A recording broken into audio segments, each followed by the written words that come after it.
Welcome into our lives. And welcome to the Expanders Club podcast. We're so happy to have you. Join us as we embark on a journey of deep exploration, soul searching, and asking the hard questions. With the goal of truly understanding the most aligned, empowered, and purposeful versions of ourselves. We want to live an extraordinary life, and we're willing to dig deep to find out what it takes. Buckle up. You're about to meet a new version of yourself, an extraordinary one.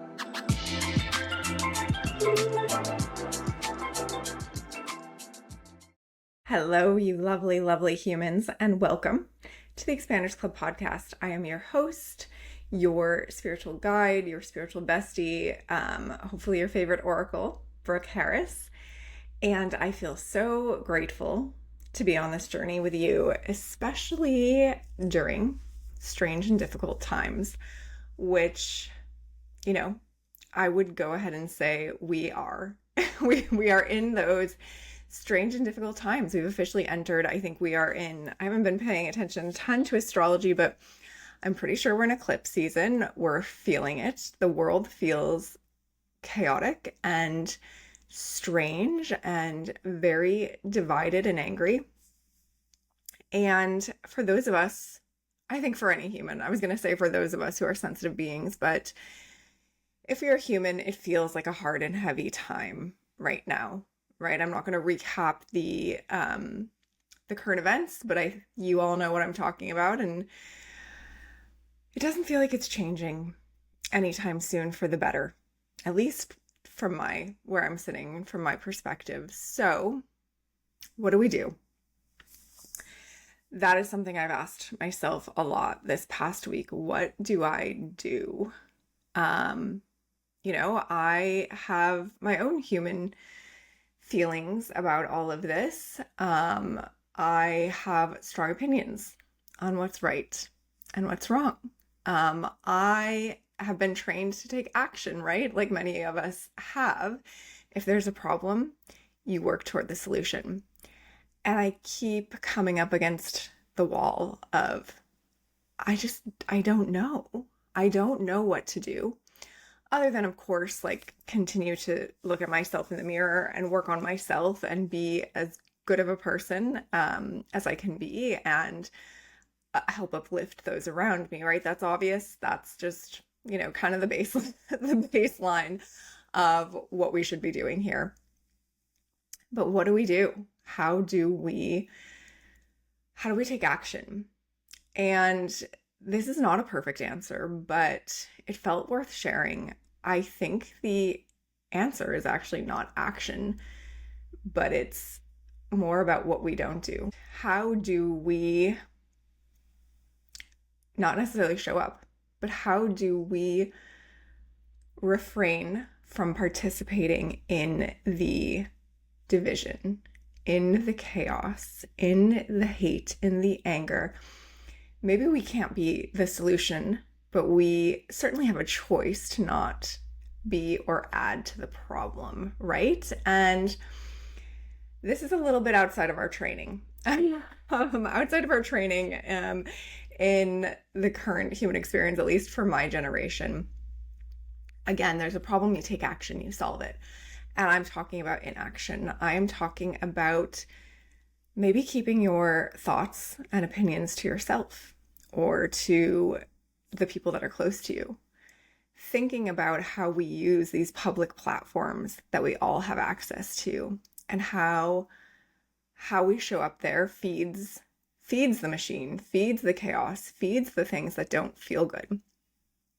Again, maybe this doesn't feel like you're being a part of the solution, but I think at a minimum right now, how I feel like I can make an impact is by not being a part of the problem. So I've had to slow myself down. I've had to slow down the reactivity because there's so much going on right now that's very triggering, right? No matter what your beliefs are, it's triggering. And I am, unfortunately for me, I'm a person who has strong opinions. And of course, like all of us, I think those opinions are correct or right or good or the better side.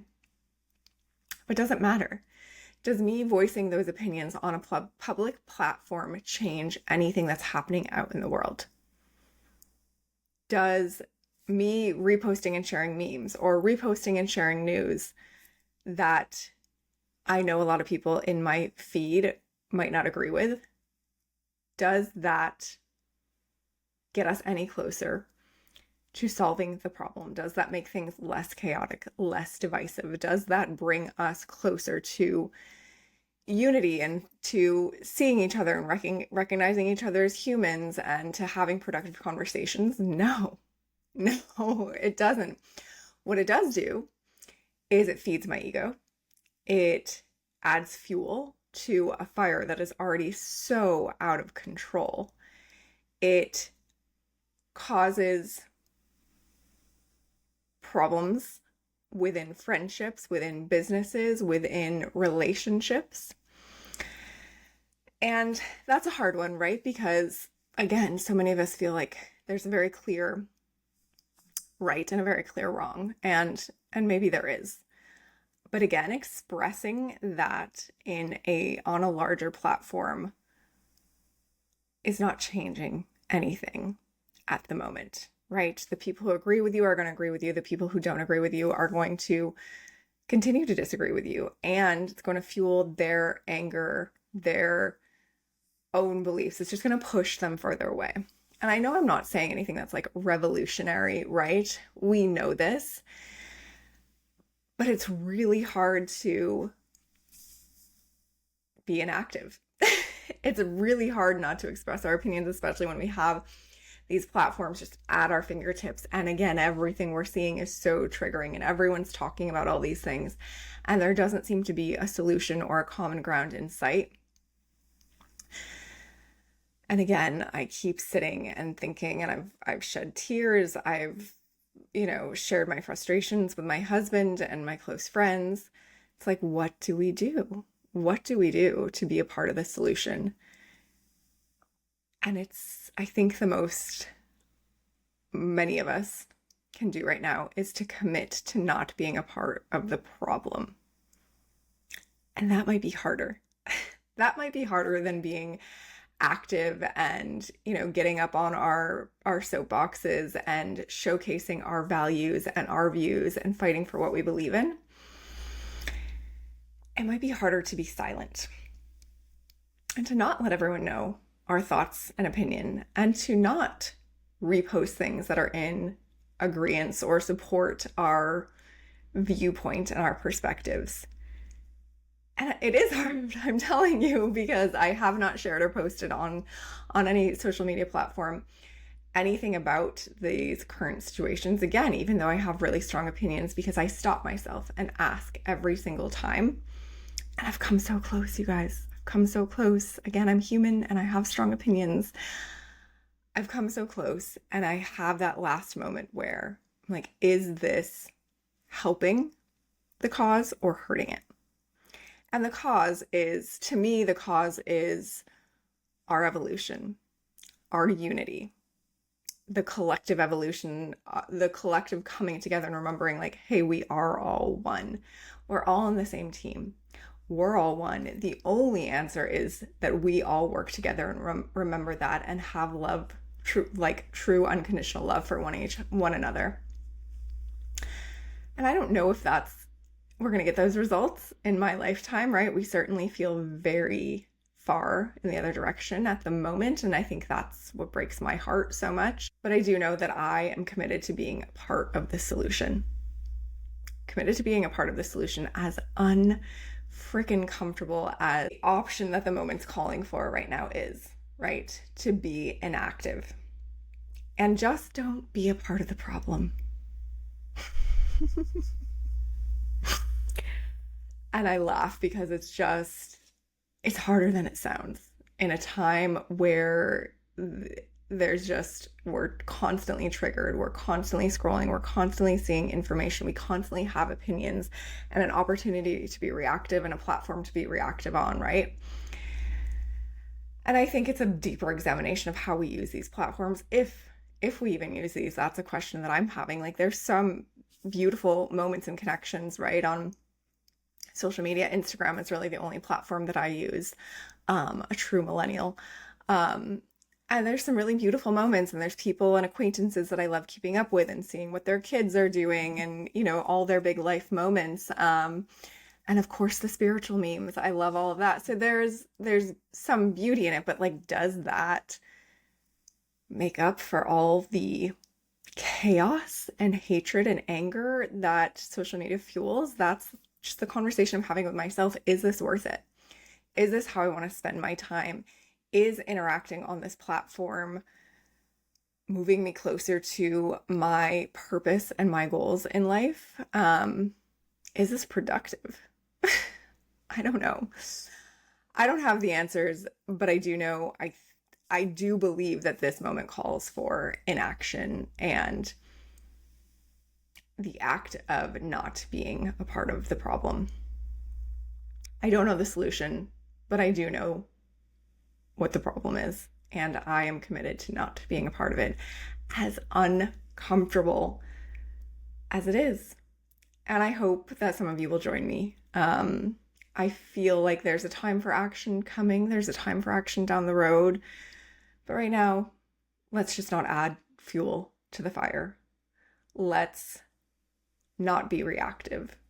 Let's pause and make sure we act in clarity and act for the highest good of all.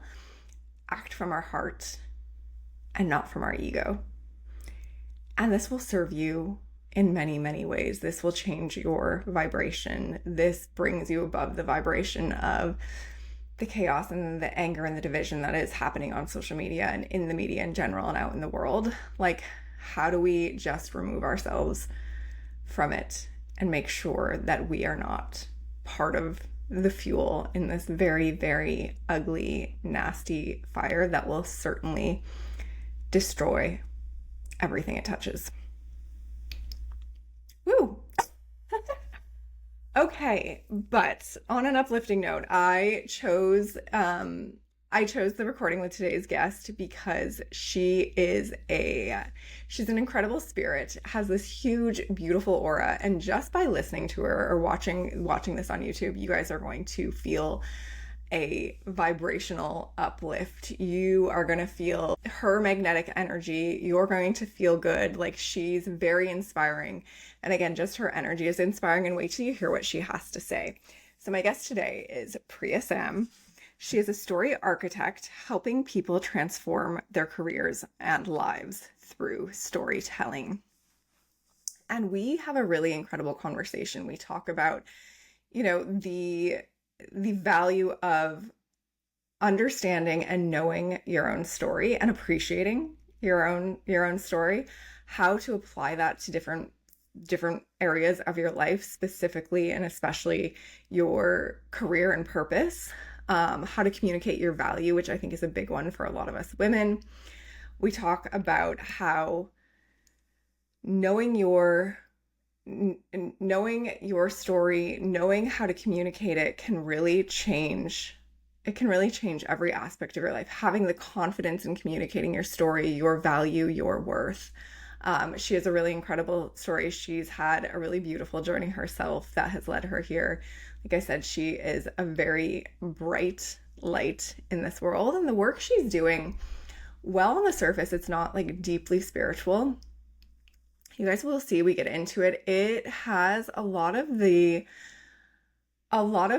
tools and principles, and a lot of the end results are things that we are working on, like that I work on with a lot of clients. And I really admire the very direct route she takes. And I don't think I share this in the recording, but I really admire the fact that you don't have to be on a spiritual journey. And in fact, most people are not necessarily, or maybe don't know they're on a spiritual journey when they go to work with her, and you are getting results of a spiritual journey, right? Like, this is working with her and understanding, again, your story, how to tell your story, how to speak about your value, really knowing yourself. Like, the end results are this quantum leap, this shift in your life that impacts every single area. And it's stuff that I work on with clients constantly, and there's many different ways to do it, right? But this is a really cool, like, direct path that is having a huge impact without someone knowing that they're actually doing spiritual work. So I kind of love that. It's really beautiful. She's a lovely human. She did share a great resource with us. It is a free Power Story Playbook Masterclass. I'll link it in the show notes. I'll also link her contact so that you can find her on social media. She posts lots of great stories, lots of great tips. Again, she is just like such a light and an uplifting presence in this world. So I'm excited for you guys to get to listen to this. All right. You guys know where to find me if you'd like an oracle session, if you want to dive into purpose, career, any big life events, what your next chapter looks like, how to quantum leap. I am here for you. You can find me on Instagram at _Brooke_Harris. And there's a link to book sessions, or you can always DM me. I'm here and I'm ready to help you in your expansion and your evolution. And I believe in you all to make the right choices, slow down, not be reactive, and not add fuel to the problem. Good luck to us all. Godspeed, my friends. All right. Priya, hello, my friend. Hello. Welcome to the Expanders Club podcast. I am so excited to have you. I have to tell you, one of my trades, my professions, I'm an energy reader, and before we even got on reading your energy, like, you have incredible, big, like, momentous energy, which, as you can see, is already uplifting my energy on a day where I've been running from one meeting to the next and, a little bit run down. So thanks for bringing that. That means so much to me. You know what's so funny? Obviously, like, we spend so much of our time on Zoom, and when I was still in corporate during COVID, and when I finally met people in person again, they were all like, "Oh my gosh, I thought you were like 6 feet tall." I'm 5'2", and they were like, "You just have this like big energy." Yes. So it's just so interesting that you say that. That's funny. Yes, I love that. It's so true. And let's just dive in. You are a communications coach and so much more, which we're going to get into, but like, God, thank God. Like, if we don't need that skill and more in life, like, where would we be if we all could communicate clearer and better with each other? And so, one, thank you. Thank you for doing that work, but tell us, I know you have a really interesting story. Like, how does one get to being a communications coach? Yeah, and you're right. It's been an interesting winding path. I think if you would have told me, 10 years ago, this is what you'll be doing, I would have been like, what? But I started out, I've always had an interest and a passion for storytelling. Like, ever since I was a kid, I like loved reading. I loved stories. My parents were very into media. They were newer immigrants to Canada, and so they were always like listening to the news to try and learn about politics and, culture and everything. Yeah. So I studied journalism, and then I went on to be a news reporter, a news anchor, and morning show host, and really like honed my craft in storytelling. And I loved doing that work. I felt like I had this platform to, elevate the voices of women and underrepresented groups. And kind of like that was my second passion. What wasn't working for me in that industry was all of the toxic work environments and the toxic management and leadership. And I knew I was meant to be a storyteller, but I just started to realize that maybe this is not the setting for it. So I pivoted to a career in corporate. I was a product expert working with a sales team, and my storytelling skills were super valuable there. Yes. So I was doing well, finding a lot of success. But then I was missing the passion element. Yes. Yeah. So, it was just kind of this fight for like I'm being treated really well, and I'm so happy and have great managers, but I'm just like missing that spark.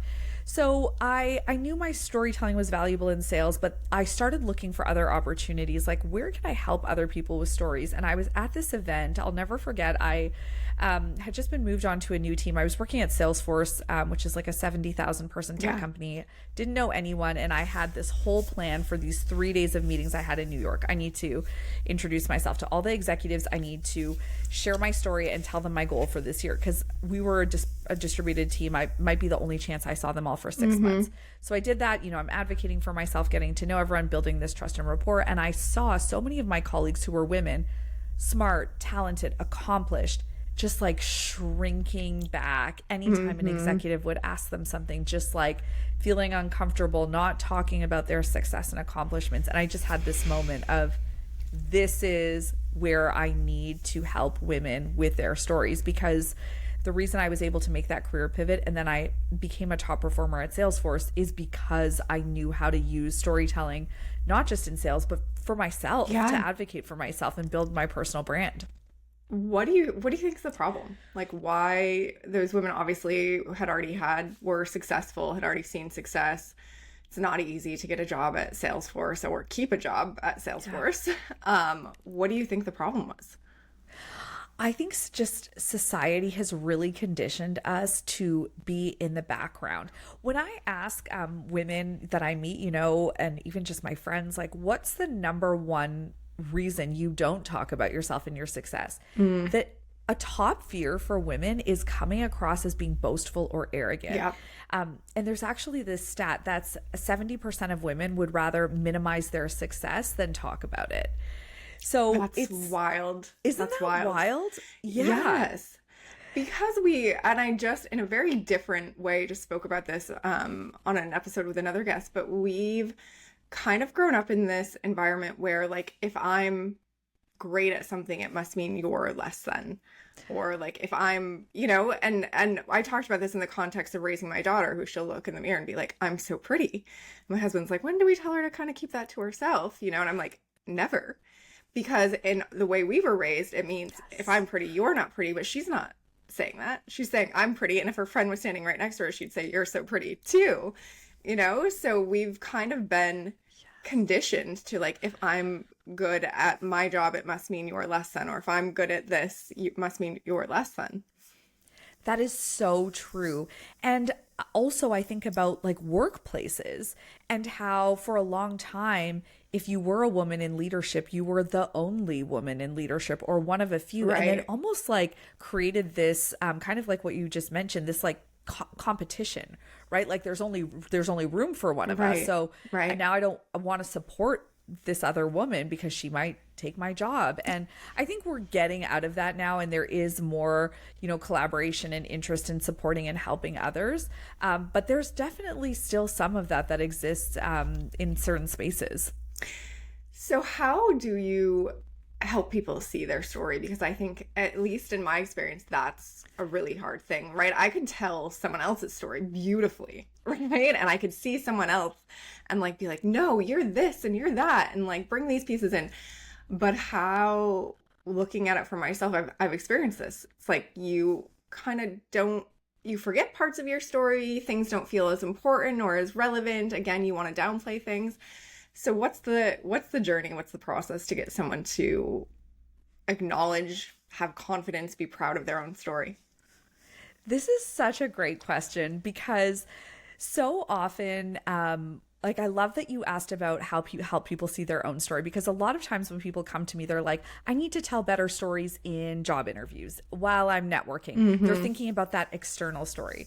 But like what you just called out is like, what is that internal story? Yes. And what most people don't realize is, before you can even think about what you're saying to other people, the story you're telling yourself is the first thing you need to think about. And that's so closely tied to your confidence. Mm-hmm. So one of the questions or the exercises I go through with all of my clients is I get them to make a list of their biggest life turning points. So those pivotal moments in their life that have changed everything. Yes. And I get them to do a column for personal and professional, because most people come in thinking they're completely separate. So I allow that. I allow that in this exercise. And then inevitably after, of course, I'm like, well, this is in your personal column, but it actually influences, your professional life. So once they do that, and I always give lots of examples, because turning point or like pivotal moment can mean something different to everyone, right? And sometimes if you just think of those big moments, you forget about the smaller things that happened. Like sometimes it's even a conversation with someone who just made you feel seen and heard and changed the way you showed up, right? And sometimes it's a big thing like a promotion or a layoff or losing a loved one. But I find when people go through that exercise and they make those lists and they look at their lives on paper in front of them, they're always like, whoa, like Holy shit. yeah, exactly. Like I've done a lot, I've been through a lot, I've navigated a lot of tough shit. And like you automatically just start to see yourself in a completely different way. So that's, I find, a really great starting point. I love that, because we don't do self-reflection that much, or like, you know, we might get in, I think in my world, like sometimes people we'll do like a little monthly reflection or monthly intentions, but the power of like really reflecting on your journey and your path and like the things that shaped you, of course, it's going to be incredible. Absolutely. And like, once you have that foundation, then it becomes easier to see like the patterns and the connections. And I do find it's helpful to have someone else see them. Yeah. And to ask those deeper questions too, right? Because sometimes like there's often so much more to an experience than you might just write in one line. I'm sure there's some validation there too, right? If someone else can see that we are resilient and have done amazing things and are impressive, like we can better believe it for ourselves too. Absolutely. One of the women I was working with recently, I also find like I have a master's in investigative journalism, so like asking the deeper questions too, like that skill really comes in handy.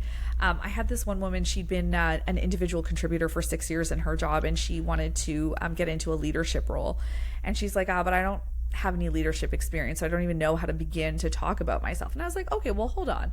Like, leadership experience doesn't always just mean, you know, a leadership title. So like let's unpack that. So, you know, I'm asking all these questions. I'm like, well, when is the first time someone else saw you as a leader?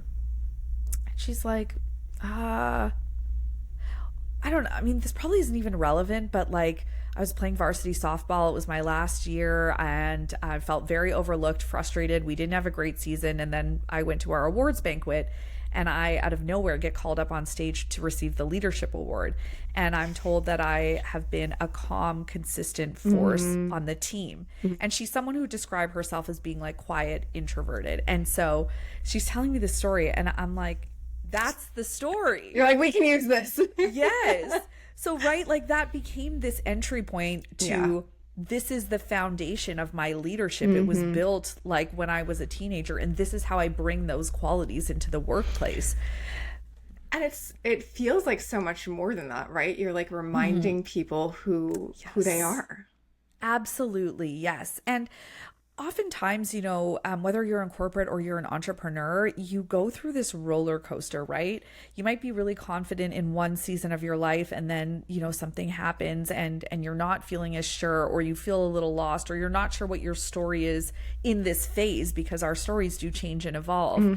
And the reality is, like, once you can figure that out, it like unblocks everything else. Yeah, like what's the real work that's happening here, right? Like I know you're working with clients to pull out their story and craft it for specific purposes, right? The promotion, the launching, you know, representing yourself as a founder out in the world. But like what's really happening? Because there's some deep stuff happening.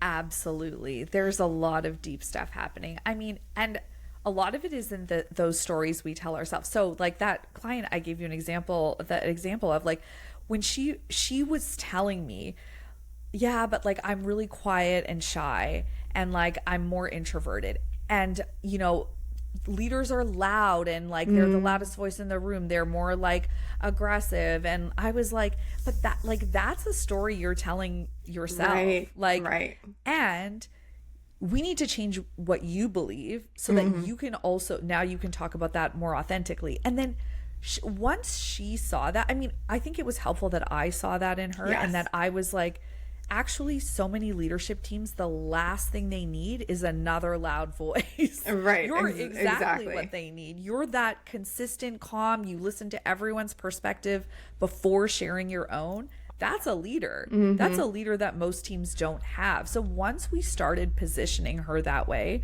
so like, yes, there's the story she's telling in interviews, but it, like, to your point about the deeper work, she had to change the story she told herself.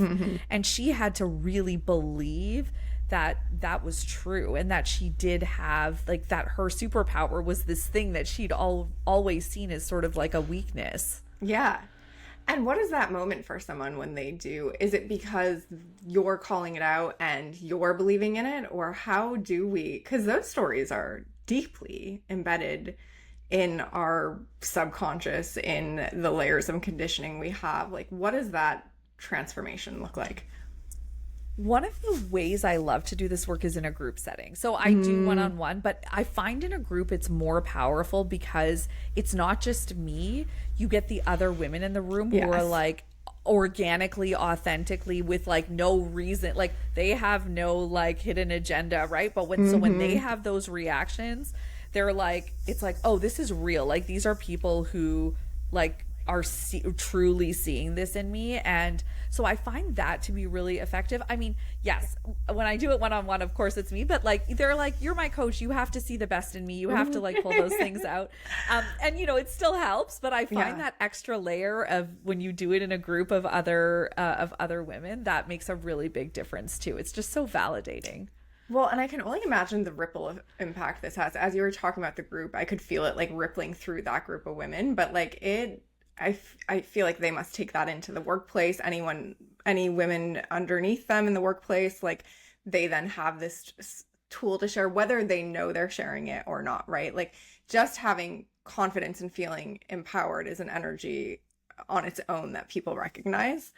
So I just can't even imagine how powerful this work is for, and the ripple effect that it has. Absolutely. I was just working with a founder on she was doing some keynote speaking, and so we were like really working on like she was doing a keynote about her story. So kind of like this longer 45-minute version of her story versus, you know, the 2-minute versions you might tell in interviews. And to your point about the ripple effects, like she delivered this keynote and she had a really incredible story of, you know, coming from very difficult family situation. And now she built this multi-million-dollar media real estate business. It's like really cool. So she told this story, but after she had so many people who came up to her who were like either had just started a business or were like about to, just ready to. And they were like, you made me see, like I saw myself in your story, and now I feel like I can see myself in your success. Yes. And it was like that last push they needed to really go for it. And you're right. I mean, when you bring that energy and share that story, it has the power to change the lives of others too. Yeah, I love that. And you're giving very specific examples of storytelling, but I would guess that the ability to clearly communicate, obviously, but to clearly know and tell your story, like I bet it impacts so many areas of your life other than the job interview, the speaking moment. Like, can you talk to me about that a little bit? Yeah, one of the women who did my program, she was looking for a new job, but she messaged me after and she's like, can I just tell you that like I am so much better on dates now. Like I just know how to like ask the right questions. I know what to like, how to share things about myself in an interesting way. And I thought that was so funny. I never thought like I you know, was definitely not an intentional outcome. But you're right. You just start to show up differently everywhere. I think the other thing I really like to focus on is building trust and rapport through stories. So through like creating space for others to share their stories as well. Because, you know, the concept of an elevator pitch, for example, is something I think like we've all heard 1,000 times, like you need your elevator pitch. And I think there's a time and a place for elevator pitches. But what I think is more important than just pitching yourself is being able to build trust and rapport with someone. And the way you do that is to ask them questions and to show your interest in their stories. So that's also something I really work on with my clients. Like, yes, you need to have your stories ready, but you need to also give other people space to share their stories, because that's when yours is received differently. Yeah, I think that's interesting. As a founder, we are certainly like forced to tell our story, and it's hammered into us that like there's value in telling your story, and yet like no one teaches us how to tell our story, right?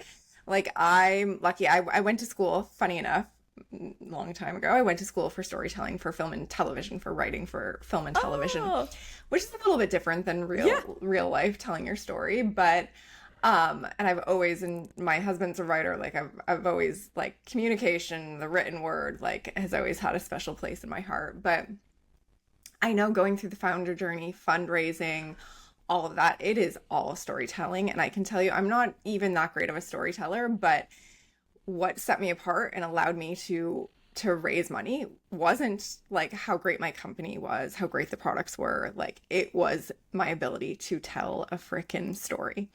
You know? Yes, I believe that. Like, and when you hear people say like storytelling actually equals dollars, it's true. Oh yeah. Like, I totally believe that you can have like the best product or the best offering, but if you cannot tell a story that resonates with your ideal client, yeah, what is it? What is that? What is it triggering in our, like, humanness that's a way for so much connection? Yeah, you know, like, I love the science of storytelling. So I think, like, there are a few different sort of processes you can invoke with your storytelling. Like, a great one for keynote speakers is something called mirroring, where you're telling a story and you are really taking everyone through like something that happened. And the audience, you know, I'm sure you've been in an audience before where you, like, everyone's having these reactions, like gasping at the same time or laughing at the same time, right? Because you're mirroring the emotion that speaker is sharing with you through their story. So, like, emotion can be so powerful. I think as entrepreneurs, and especially if you are like somebody who's on discovery calls or sales calls with clients, then you want to really focus more on that relatability piece and helping other people to see themselves in your story. So, like, for me, I often will share things like and having a good hook, like that first sentence of your story is so key. So if I'm talking to somebody who's looking to grow in their career, then, you know, I'll talk about, well, I use storytelling to double my salary in less than 2 years, and then walk through the details of how I did that. So that first sentence is really important. And I think having, like, I always work on building a power story bank with people. So you have like a series of stories that you can tap into regularly, depending on what you need, right? Because every person is different. Yeah. Right. Can you tell me a little bit more about what a power story bank looks like? Yeah. So if you're a founder or you're a leader in corporate, the 3 stories I recommend having, the first one is your origin story. So how did you get to where you are? And, like, this needs to be emotion, like, you know, you want that deeper, like, not, oh, I just fell into, no, nobody wants to hear that. Like, you gotta, like, take us on the journey. The second one is your impact story. So actually being able to talk about the work that you've done and the outcomes, like what is that impact that you've had on your industry, on your business, you know, on the world, depending on who you are. And then the third one is your vision story. So what is your vision for, again, the future of your business, the future of your industry, like some kind of piece of thought leadership that you can really show there that sets you apart. And when you have those 3 stories, it's a really great starting point, because chances are, if you're speaking on panels or if you're meeting people or you have to off the cuff talk about yourself or your business, you can tap into the elements that are in those 3 stories. So that's a really great starting point. I love that. And I don't know if you've worked with founders who are fundraising, but, like, you should, because those 3 things are literally like the path of the 1-hour call that you get with investors. And like I said, and to any of the founders listening, like, the ability to tell the story is kind of all that matters, you know, especially if you're an early founder, early startup, like raising your first few million, like, they're investing in you. They're investing in the person. The product matters a bit, the branding matters a bit, but, like, if you could tell a good story, like, you're going to be a pro at fundraising. So anyone who's considering fundraising, like, definitely needs to give you a call. I love that. And I love, like, those are like the inspiring people that I also just, like, have great stories, right? Like, 'cause you don't end up doing something like that unless you have a great story. Right. There's good material to work with for sure. Yes, exactly. Yeah. Yeah. Let's talk about authenticity, because like, I know you're storytelling for good, right? Like you're on the good side, but you could see if someone learned kind of these tactics, like it could be storytelling can be kind of manipulative. So let's talk about, and I could see there being resistance from women, especially about not wanting to go into that manipulative side and wanting to be truly authentic. So can you tell us about your experience with that? Yeah. And I think it is such an important topic, especially for women, because like you've said, like I think not that men love to lie or anything, but like I think there's a different kind of responsibility that women feel to like really be authentic and also to not say things that aren't true. Even I think about that stat that's like a man will apply to a job where he meets 40% of the requirements and a woman won't apply unless she meets 100%, Yes. right? Yeah. So definitely I am like, one of the sayings I really don't like is fake it till you make it, because I don't think anyone needs to do that ever. So I never want anyone to embellish or fake or any of that, because I've seen people do it. We've all met people who are doing that. It's and exhausting, you can I'm tell. sure. Yes. Right. Yeah. Right. And like it comes across like, you know, when someone's like not being Totally real. Yeah. So what I think what happens, like one of the traps that I see a lot of women fall into is the comparison trap. Like, oh, well, I want this promotion, but so-and-so hit a higher quota than me, or so-and-so spoke at this conference and I know they're going to stand out more than me. It's like, well, you can't compete on that. So why are we even talking about it? Like, we need to focus on what you have to offer. When I was pivoting from TV to tech, I was on my first tech interview, I was up against an internal candidate and I had zero tech experience. So like, there's no way I'm going to walk into that interview and try and talk about my tech knowledge. So I leaned so heavily into my presentation skills, my storytelling skills, my ability to stay calm under pressure. And that was what that team needed at the time. And I ended up getting the job. But I think that is like a really important part of this is you never have to be fake. You never have to pretend to be someone else. You actually just need to lean even further into what you already have and what you already are passionate about too. Yeah. I love that. What is the energetic shift that you see? Because there has to be one, right? If someone comes to you and needs help, and I'm sure most people are coming to you with a very specific goal, right? Not knowing that they're in for much more than that. But what's the energetic shift that you see someone once they take ownership of their story? Oh, I wish sometimes I had recordings of those moments. I was on one of my group sessions the other day, and one of the women she's trying to get a new job right now. She works in in visual design, and like she designs websites. And so anyway, we were I think we were talking about education. And she just was like, oh yeah, well actually, like I don't have any photos from my second graduation. Yeah, I just kind of felt a bit weird about it. And I was like, oh, what do you mean? And she's like, oh, because I actually have another degree like in biology. And I was like, what? And so she's like, oh, it's kind of embarrassing because like I never used it. I spent all this money on my biology degree. I was like, okay, wait, tell me more. So then I'm like, okay, but one of the things you've said that sets you apart as a designer is your ability to execute and to break things down into processes. Like, don't you think that's rooted in your science experience and like experimentation in a very strategic, thoughtful way? And she was like, oh my gosh. I never thought of that.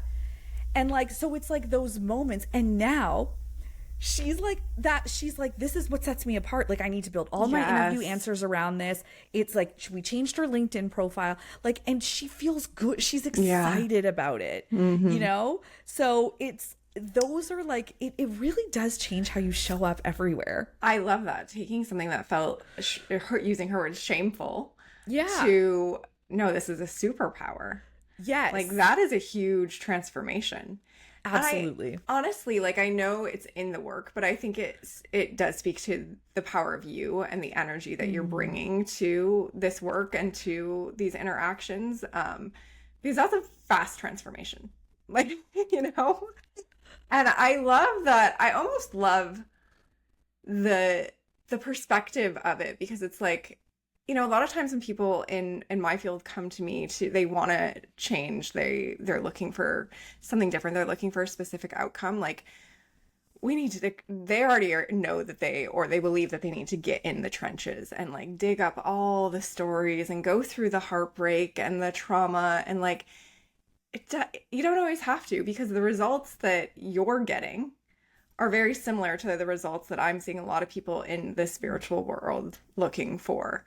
And it's like you're not necessarily digging through all those layers, and maybe your clients are a bit on their own, but I love the energy to it of like, it doesn't have to go that deep. Like, it doesn't have to be that hard. It's like almost like this moment where you're just seeing through different eyes, and then you make the decision of like, oh yeah, that's not shameful anymore. That's my superpower. Yes. You know what? I never thought about it that way. I think like, I feel like you helped me to see that experience in a different way. And I think, I wonder if it's the same for you, but I think like for me, it's like, those are the moments I live for. Like, I'm so excited when that happens for someone that it doesn't even feel like I'm just like, I got to be part of this. Right. You know, right. It doesn't, right. yeah, like it doesn't feel like work, I guess. No, because it is so much easier to see someone else's story and to trust and believe in them and to read their energy. Why do you think that is? Like, why do we have such a hard time seeing our own stories from an empowering perspective? Oh, such a good question. Like, I feel like for so long, like my most powerful stories, I didn't want to talk about at all. Like when I left TV, I had so much shame around my decision. I'm sure, because people were like, what a dream job. Yes, like, exactly. Yes. Like, you're living the dream. Why would you leave? Like, you have hair and makeup and stylists and like all of this stuff. Like, why would you leave that? And you're like, I don't want to like tell this random person at a party that like I was struggling with my mental health. Right? My boss was like the most toxic person I'd ever met, you know? Like, and I really didn't talk about it for a long time, you know, with some of my closer friends. But honestly, even then, I just felt like, you know, sometimes someone would just say the wrong thing in the moment or have the wrong reaction. And then it would like send me into 2 days of like crying and shame spiraling. And so it took me so long to see that, oh, that decision to leave was really powerful. Yes. Like now in my mind, I'm like, that's the most powerful thing I've ever done. So badass. Yeah. Right? Yeah. But I think it was really helpful for when other people would point that out. So eventually when I started talking about it more and other people would say like, wow, that's really brave, you know? And I was like, oh yeah, it is brave. I wish I could have seen that for myself. Like, I wish it hadn't taken so long. I think this is another thing though, as, you know, and I'm sure there are, depending on like how you were raised in your family or in your culture, and also just as women, we're just so critical of ourselves. We're always like, it's so easy to get focused on the things we don't have, or, you know, we set these really high bars for ourselves. And then it's like, if you just keep raising the bar, you never feel like you actually are accomplishing anything, even when you are. Right. I want to talk about for a minute the moment that you did decide to leave that job, because you said you only felt brave or saw the bravery in hindsight. And I think that's a moment that a lot of people are in right now, certainly a lot of our listeners. What did it feel like in the moment? More so people can relate to it, of like, okay, it might not feel like this big, great, warm, fuzzy thing, right, in the moment. What did it feel like for you? Yeah. It had been a few years of being in really toxic work environments. And when I say toxic, I mean like regular microaggressions, like sexism, racism, discrimination, like you name it. It was everything from my boss saying, well, you look nice today, and then turning to my male colleague to have like an intellectual conversation that I should have been involved in about like the news of the day. To, you know, other things where like people saying things to me like, oh, well, you only got that job because like you're a person of color and like they need more diversity on that show, just like minimizing my like skills and talent, and or questioning if I'd ask a question like, why are we mentioning the race of this person in this story? People being, my producers being like, oh, you're so sensitive about these things. So it was this collection of microaggressions that really just piled up for me. And I always kind of had this balance in my mind of like, okay, but I love my work and that outweighs everything else. And what happened for me is that just that balance shifted. And all of a sudden it was like, the amount I love my work is less than the toll that all of this toxicity is taking on my mental health. So that for me is when I knew like I need to leave. And I'll be honest, I didn't know if I would go back. Like I just knew in that moment that I needed to get out right then. But one of the things that I remember asking myself that helped a lot, and maybe this will be helpful for someone who's listening, is what is the worst thing that can happen? Yes. Yeah. And I was like, okay, so the worst thing that happens is that I leave. And in 6 months, I'm like, oh my gosh, why did I do that? And then I go back. And I'm like, oh, that doesn't sound so bad at all. I love that question so much. That question has pulled me out of so many spirals of like, okay, wait, I'm telling all these stories, but like, what's the actual reality? And you're like, oh yeah, I can handle that. Like, I can handle that outcome. Exactly. Yeah. So it's like, if the worst thing that can happen if you leave your corporate job or start your business is that you have to go back to where you are now, it's like, oh, well, that's not so bad. And to me, it's like, that's better than like wondering what could happen, right? If you did take that leap. And like now I look back and it's the best thing and the best decision I ever made. Yeah. What role has your intuition played in this journey? I feel like I have only been clearly listening to my intuition for the last like 3 years, which is so sad to me. But during that time, like when I was leaving TV, there were so many voices that were crowding it out, and that I was allowing to crowd it out, like, what will my family think? What will my friends think? And then even my own voice, like this internal voice of, you've worked your whole life for this and you're living the dream, and, are you just going to give up? Like, when I think about my intuition in that time, I think it was like screaming at me, and all the other voices were so loud I couldn't even hear it. But I trusted it enough to leave. Yes. Yeah. But yeah, so then when I went to corporate, I was, I had a very different experience where I actually was so happy in corporate, and I was very lucky to have such good managers and great teams. And leaving that job was very different. Like I cried for 2 weeks because I was like, gonna miss everyone so much. But then I was really listening to my intuition, and I knew like I had a passion to do this work, and I knew I just had to try. I just had to quit and give it that 100% effort. And same thing in that moment, I'm like, the worst thing that happens is that I come back to Salesforce, which is like a happy place for me. Right. So I'm okay with that. Right. Yeah. Yeah, I love that even though there were so many factors in both situations, and obviously very different, there's so many factors, there's so many voices, so many shoulds, woulds, coulds. Your intuition was still loud enough for you to listen to it and follow it, and almost kind of blindly follow it. Like, right? Like, I don't know what's going to happen, but I know I need to take this next step. Absolutely. In last year, so I left Salesforce in February of 2024. So just like a year and a half ago. And I remember, in the first 6 or 8 months was being like, what did I do? Like, it was such a roller coaster, and definitely way more hard days than good days in the first 6 months. And I remember thinking on several occasions, like, I knew this was going to be hard. Like, I have other entrepreneurs in my life. I knew this was going to be hard. But this is way harder, especially like mentally, than I thought it would be.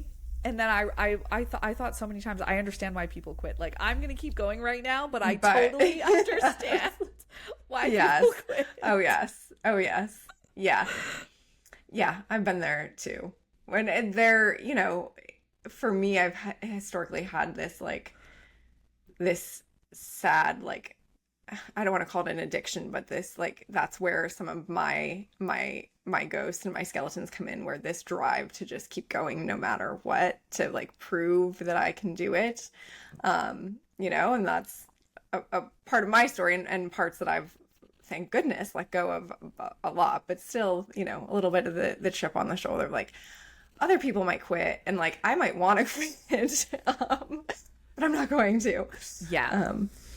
And I think, like, to your earlier point about intuition, I think, like, that's when you really need your intuition. Like, when you have, like, this logical part of your brain that's like, why are you doing this? But your intuition's like, no, you're meant to do this. Yes. Like, it is what keeps you going in some of those hard times. And my intuition has dragged me out of the mud so many times. And it's often the opposite of logical, right? You're like, but so this true. makes no sense, but I feel like I have to listen, and I don't know the next step after this or have any idea what the future looks like. But yes. And have you had people who like just believe in you more than you believe in yourself sometimes? Oh yeah, you need that on your journey. You need 100%. Like, that's made a huge difference for me too. Yeah. And I, so much gratitude for those people. Like, some have been women, some have been men, that we need, and I try to give that back as much as I can. Like, we need people who see us when we can't see ourselves, which is exactly what you're doing for people. But yeah, that's a beautiful part of the human experience. It really is. Yeah, I think about some of those moments in like the first 6 months after I left corporate, and my husband just being like, "You're gonna figure this out," and I'm like, "How do you know that?" Like, and he's just like, "Because I know you, and like you figured everything else out. Like, I'm just not." He was never worried. And I felt like that was such a gift to me, because I know like not everyone has that in their life. And but like having those people around you who can really lift you up in the hardest times, like whether it's a partner or a friend or a family member, it makes such a big difference. Yeah. Can you help us, like, give me some examples for communicating in kind of the environment that a lot of our entrepreneurs are trying to communicate in right now, which is social media? Like, how do we effectively communicate in these small, 30-second minutes of time that we get on social media? Yes. I think I'm probably like, we all know the importance of a hook, right? Like, those first few seconds are just so wildly important now. And the same goes for just in conversation, even like the first sentences you say determine whether somebody is going to keep listening to you or not. So I always think about like you're telling the most interesting part of your story in the hook. Like a lot of times we think of the story as like this arc, right, where the climax is in the middle. Like with social media, you need to pull that to the beginning, and like give away the best part of the story right at the beginning, and then tell people how you got there. Right? I love that. That's a really good point, because that doesn't feel natural, right? Yes. Yeah. Exactly. Yeah, we think we have to like build up to something, but it's like, no, on social media that needs to be right at the beginning. I just did a post yesterday about one of my clients who just negotiated a new contract. She's making $50,000 more than she was making in her previous role. And yes, which is incredible. So good, yeah. But I didn't start the story with where she started, right? Or like what we did. No, I started with my client is starting a new job where she's making $50,000 more in her new role. And then people obviously want to know how she got there. But if I had buried that, then like people wouldn't have read past the first sentence. If I was like, my client came to me to prepare for a big job interview. Like, no. You've lost us. Yeah. Yeah. So pull that climax right up to the beginning. Yeah, perfect. I love that. That's super helpful. What does it look like when someone comes to work with you? Like, what's the process? Is it someone coming for a specific thing? Like, hey, I'm going to be up for review, and I want to ask for a raise, or what does it look like, and what's the process? How does it work? Yeah. So I would say I do like a power story masterclass every month where I teach like one of my signature frameworks. So a lot of people come in through that because I find like what I'm doing is a little different, right, than just like a traditional career coach, for example. So I find that the masterclass, and I'm happy to share a link with you to share with your listeners. It's really helpful just to get get an idea of like, what does this work look like and how do people actually use it?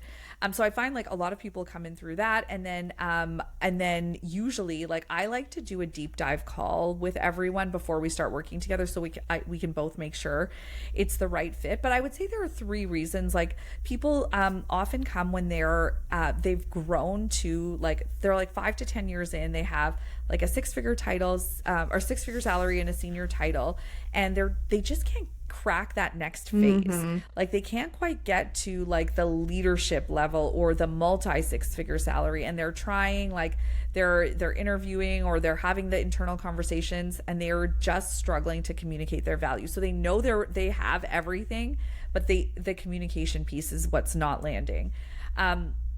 So like growth.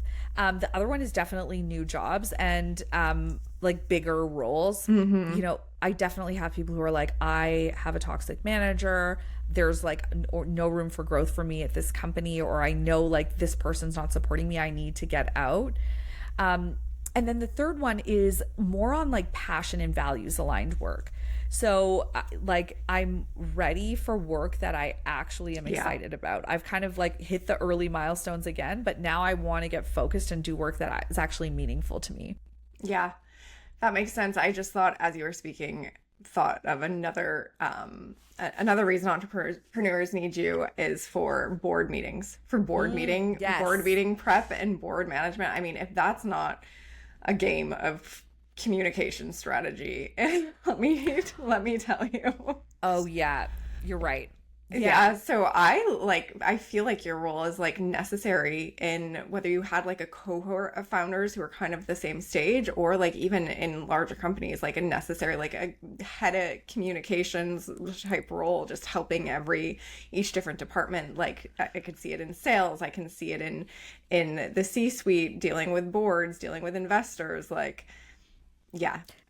Yes, you're so right. Like any of the founders who I've done like one-on-one work with founders, and you're right. Like the number of presentations you have to do as a founder, and like you have those key stories, but you often need to like tweak them a little bit based on like the situation or the person even that you're talking to. There's a new story monthly and quarterly based on like the goals you hit or didn't hit, right? And where you're going in the next 12 months. And it's, especially with a board, it is such a game. It's such a game of language to keep them on your side, to keep them believing in the company, to like keep them happy, even though, you know, their happiness actually doesn't matter to the company, but it does. Like, yeah, being a founder, I think, is such a game of communications strategy constantly. Yes. And what you said about authenticity earlier, I feel like that's so important for founders because you need trust, right? So it's like how, especially when you have to deliver difficult information, like how am I doing this in a way that still keeps the trust of this board, but also like I'm being honest about what's happened and where we're going. And how do you detach your own emotions and conditioning from it, right? Like I early on would find myself, if I was delivering bad news, I just wanted to like kind of like word vomit and get it all out up front. It's like, let's get this over with. Like first, like building a story, giving them a little bit of a warning, making them feel good about some other things, and then sandwiching the bad news in there. I don't even know if that's the right tactic, but I know how I was doing it was wrong and ineffective. Yes. And like, you're right though. That's like your brain being like, just get the worst part. Yeah. Just get the worst part over with. Yes. Give us some examples just in day-to-day life of how understanding how to communicate just is a game changer. Yeah.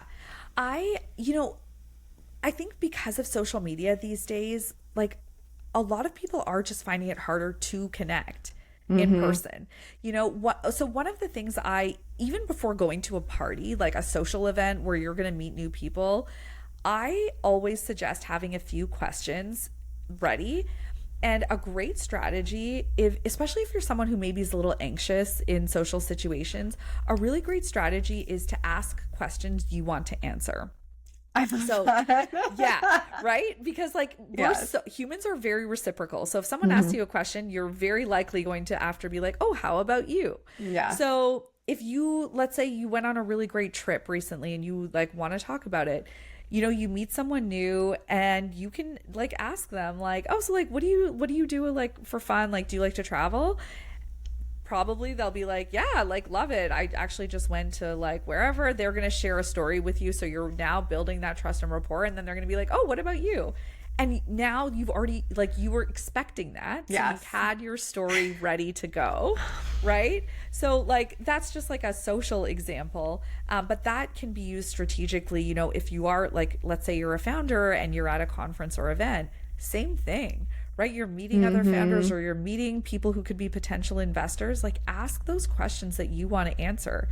How did you end up here today? What's your origin story in the VC world? You know, like those questions are game changers, and they allow you to share about yourself, but they also like build that real genuine relationship. Like you also have to ask questions you actually want to know the answer to. Well, there's a magnetism to it. To talk about the energy again, there is a magnetism to that. And I'm sure for you, when you walk into a room, like people are feeling good. They're happy to see you. I'm sure you raise the vibration of the room. You make it much more interesting. Like you're an easy person to have around. That's like such a lovely thing to say. I am telling people like you need to like take compliments and like and I'm like so uncomfortable. Easier to teach than do, right? But you know, I think when I think about like things that I really like about myself, like I do love that people like feel comfortable opening up to me or talking to me, or like when I walk into a room that like somebody would feel like safe in my presence to share something or to share their own experience. So yeah, I think that makes a difference. And I think like that's something people can learn too. Yeah. You know? Yeah. Yeah. I love that you can learn to have Priya's energy. Yes. The momentum, the magnetic energy, like that's kind of, it feels like that's a really beautiful side effect of this work. Yeah, absolutely. Because when you show that genuine interest in other people, and when they have, like when you are open to sharing your own stories, like you create that space where other people can feel safe and excited to do the same thing. And probably a lot of your clients don't know this, but they're then able to take what you taught them or what you did for them and seeing them, they're able to take that and see other people as well. Yes. I love nothing more than when one of my clients says that to me. They're like, oh, I was mentoring like a newer employee, and like I used some of the questions you asked to like ask them about their story and like to like get them to see their own value. And like that is so rewarding, because you think about like the ripple effects that it creates, and that's definitely one of them that I just love. Yeah, this is really deep work, and I know that you know that, but this work actually is so foundational. There's so many, basically every person that I interact with in my work, like it all goes back to like needing to know yourself, needing to love yourself. Like that is the foundation you have to do anything, to manifest, to live your purpose, to know your mission, right? Like we all want the outcomes, but you have to go back and do that foundational work of knowing and loving yourself. And this is such a huge tool in doing that. And I know your clients are looking for these other very specific outcomes, but I can feel like the huge impact that this must have for them. You're so right. And they after when I do the after surveys, so many of them mention that, like, you made me see myself differently. Like this really impacted my confidence, even though like that wasn't like I came here to like get a job, get a promotion, you know, like learn how to communicate better to get something. But actually what happened, the most profound thing that happened, is that I started to see myself and my own value in a different way. So yeah, you're absolutely right. And think of the ripple effect that has in their lives, on their relationships, on how they show up for their kids, on like everything. It's life changing. It is like, it's not about that extra $50,000 that you're getting, right? It is about the ripple effect that it has on your life and how it changes your perspective to a whole different level. Yes. It's phenomenal. It's so cool. Oh, Yeah, you know what? It's been actually so wonderful just to like hear, like, to your point, like what you said earlier about like having that outsider perspective. I kind of feel like I'm getting that from you right now. Well, I appreciate how you, this isn't the right word, but I appreciate how tidy it is in your world, right? It's like it's very clear what the objective is and how to start. And I think that there's some real value to that, because like I said, we don't always have to get in the trenches. We don't always have to go through all our trauma and all the emotional stuff. Like, we just need to flip that switch of like, I know and I love myself. And you're doing that in this really direct, accessible way. I love that. It's honestly, it's the most rewarding work I've ever done. I feel like I have not had a day in the last like 6 months where I'm like, oh, my alarm went off. I'm dreading, what's to come today. And I know that sounds a little cheesy, but I really just feel like it's exactly what I was meant to do. Yeah. Yeah. It feels that way. And it feels like, I feel like you don't even know the impact you're going to make. Oh. Like, it feels big. Thank you. Thank you for stepping into this work. Thank you for trusting your intuition. How can people connect with you? How can people sign up for, I think you said you have a monthly masterclass. Can you tell us a little bit more about those details? Yeah, absolutely. Yeah. So you can find me, I'm pretty active on both Instagram and LinkedIn. So I'm at Priya Sam. And yeah, I'll share a link that you can share with your listeners. I have a recorded version of my masterclass, but I do recommend coming live if you can, because you get like, it's very interactive. There's a lot of participation, and obviously you get to like the benefit of the energy of other women in the room with you, in the Zoom room with you. So yeah, and I always post about them on my social media. So if you, if anyone connects with me there, you'll definitely hear about them. Awesome. And we'll share all of that in the show notes. One last question. You have 20 seconds with someone. It's the only interaction you're going to have with them in their lifetime, and you want to say something that makes an impact. What do you say to them? Don't hold back on your story. Make sure you share it, because it has the power to change every encounter you ever have going forward. Mm-hmm. And that's a beautiful note to leave it on. I love it. Priya, this has been so powerful. You are incredible. I just am like, I love this work, and I'm so glad I got the opportunity to learn more about it, because it's beautiful, and it is such a beautiful way for people to, like I said, see and love themselves. And that's all we need. That's all we need to change ourselves, to change our lives, to really change the world. And like, I know I'm getting a little sappy and woo there, but like, I always think about this, like, imagine if we all just loved ourselves unconditionally, how different the freaking world would be. Honestly, like, you're right. You would show up differently everywhere, and for your family, in your relationship, at work, when you meet strangers.